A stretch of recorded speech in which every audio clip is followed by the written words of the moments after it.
Hello दोस्तों, तो ये पार्ट सेकेंड है। आइए इसको समझने का कोशिश करते हैं।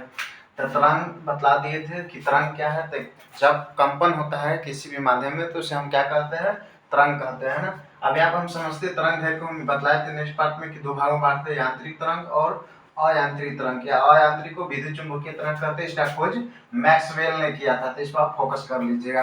अब यहाँ पर समझ लेते हैं, यानी कि विद्युत चुंबकीय तरंग के बारे में इस पार्ट में हम पढ़ेंगे। विद्युत चुंबकीय तरंग की संख्या कितना होता है दोस्तों? 7 होता है। कितना संख्या होता है? 7। यहाँ पर लिख दिया है।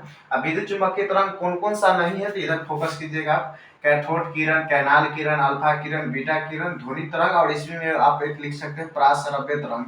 ऐसे ध्वनि तरंग का ही कैटेगरी अश्रव्य पराश्रव्य है, पराश्रव्य तरंग।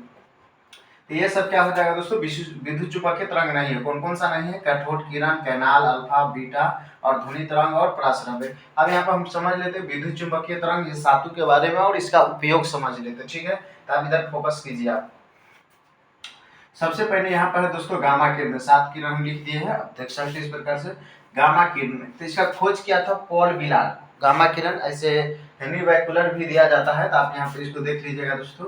और इसके बाद है एक्स किरण का खोज रोअंटजन ने किया था, पराबैंगनी का रिटर ने किया था, दृश्य किरण का न्यूटन ने किया था, अवराक्त का हर्सले ने किया था, रेडियो तरंग का हेनरी हटज ने, और अति दीर्घ रेडियो तरंग को कौन क्या था? मार्कोनी ने। आप इसको ट्रिक से भी याद कर सकते हैं। रेडियो तरंग, दीर्घ रेडियो, यानी कि इसको कहने से मार के मतलब इस प्रकार से आप मतलब खराब हो गया तो मतलब उसको ठीक कर सकते हैं, तो याद कर सकते हैं। आप देखिए पराबैंगनी हमको पढ़ना पड़ता है और फिर रीटर लिखना भी पड़ता है। रीटर यानी कि रीड करना है ना, रीडर से रीड करना, इंग्लिश से रीड कर सकते हैं। गामा किरणें का खोज पॉल विलार्ड ने किया था, याद रखिएगा। एक्स रे का कौन? रोअंटजन ने किया था। अब इसका दोस्तों हम समझ लेते हैं ऊपर से नीचे आने में क्या होता है। यानी कि यहाँ पर आप याद रखिएगा सबसे ज्यादा तरंग है। यहाँ पर दिए तरंग है सबसे ज्यादा किसका होता है?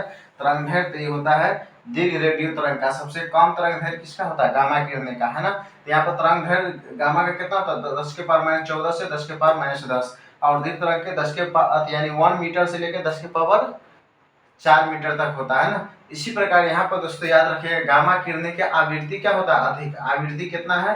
10 के पावर 20 से 10 के पावर 18। सबसे कम किसका होता है? दीर्घ रेडियो तरंग का, 10 के पावर 6 से 10 के पावर कितना? 4। अब यहाँ पर दोस्तों देख लीजिएगा इसका गामा किरणें का आवृत्ति क्या होता है? सबसे अधिक। तो इससे अब इसका कुछ उपयोग बतला देते हैं सातों का। तो गामा किरणें का आवृत्ति अधिक होती है, जैसे बतला भी दिए। कितना होता है आवृत्ति? 10 के पावर 20 से 10 के पावर 18 होता है। तो इस कारण इसका ऊर्जा भी अधिक होता है और इसका भेदन क्षमता भी अधिक होता है। लिख दीजिए क्या होता है? अधिक होता है। अब ये अधिक होगा तो इसका क्या होगा? कम होगा, है ना। तो दिमाग लगा सकते हैं। और इसका उपयोग किया जाता है कहाँ? कैंसर में। कैंसर के उपचार में गामा किरण क्या है? गामा किरण यहाँ पर लिखा हुआ है, तो फोकस कीजिए। गामा किरण का उपयोग कैंसर के उपचार में गोदाम में किया जाता है। मतलब इस प्रकार से बॉल लगा दिया जाता है, जिससे कि मतलब सारा ये चीज मर जाता है ना।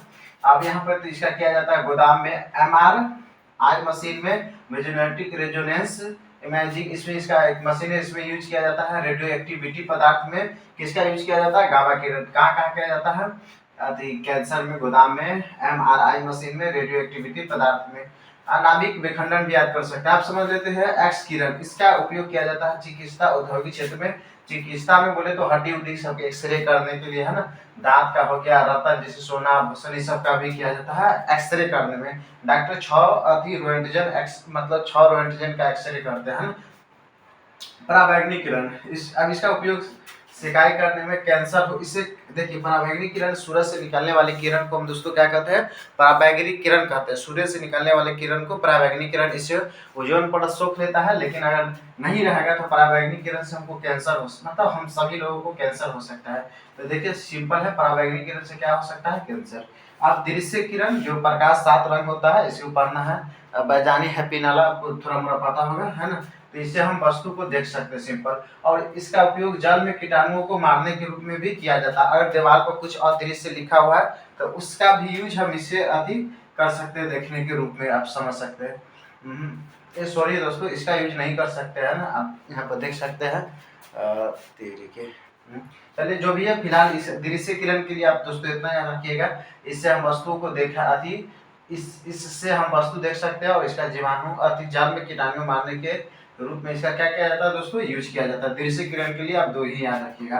अवराक्त किरण ने हर्षलेज का खोज नहीं किया था, फोटोग्राफी इसका यूज किया जाता है दोस्तों। अदृश्य को पढ़ने के लिए किसका, अवराक्त किरण का, इसको इंफ्रारेड भी कहते हैं इंग्लिश में, इसका यूज किया जाता है। जैसे दीवार पर कुछ लिखा है और मतलब पता नहीं चल रहा है तो इसका यूज करके हम पढ़ सकते हैं।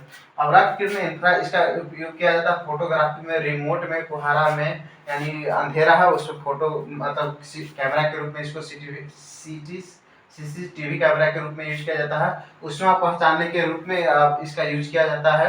वायुमंडल गर्म किसके कारण रहता है, अवराक्त किरण के कारण क्या रहता है, वायुमंडल गर्म रहता है। लघु तरंग इसका बारे में रेडियो, टेलीविजन, टेलीफोन, इसमें खाना गर्म करने में, जिस मोबाइल से बात करते हैं तो उसमें रेडियो अति सूक्ष्म माइक्रोवेव इसको बोल सकते हैं, सूक्ष्म रेडियो तरंग यूज किया जाता है। दीर्घ रेडियो तरंग इसका यूज इसका भी किया जाता है रेडियो टेलीविजन में।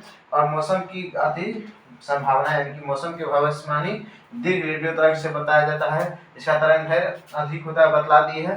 जहाजों की दिशा इसी से पता किया जाता है। रडार का भी अनुमान सबसे इसी का लिया जाता है। जहाज का दिशा भी किसके, तो दीर्घ रेडियो तरंग से बनाया जाता है। अगेन इसको रिपीट कर देते हैं थोड़ा सा दोस्तों। तरंग को दो भाग में बांटते हैं, यांत्रिक और अयांत्रिक है। दोस्तों यहाँ पर आप याद रखिएगा, यांत्रिक है ना, यांत्रिक तो हम पढ़ लिया है। अयांत्रिक यानी इसे हम विद्युत चुम्बकीय तरंग कहते हैं। इसके लिए माध्यम की आवश्यकता नहीं होता, साथ होता है।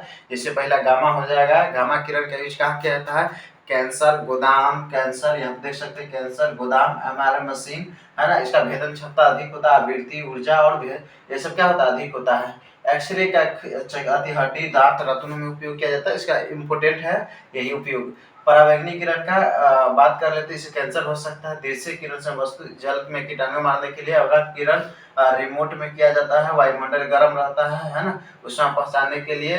लघु रेडियो, टेलीविजन, खाने गर्म करने के लिए, टेलीफोन में हम सब इसी सब का यूज करते हैं। दीर्घ रेडियो तरंग, इसमें देखिए दीर्घ रेडियो तरंग में आवाज का गड़गड़ाहट ज्यादा होता है, याद रखिएगा। अगर किसी से बात करते हैं तो किसमें, दीर्घ रेडियो तरंग में। तो थैंक्स फॉर वाचिंग वीडियो। फिर हम थर्ड पार्ट इसी प्रकार से इसका लाएंगे दोस्तों।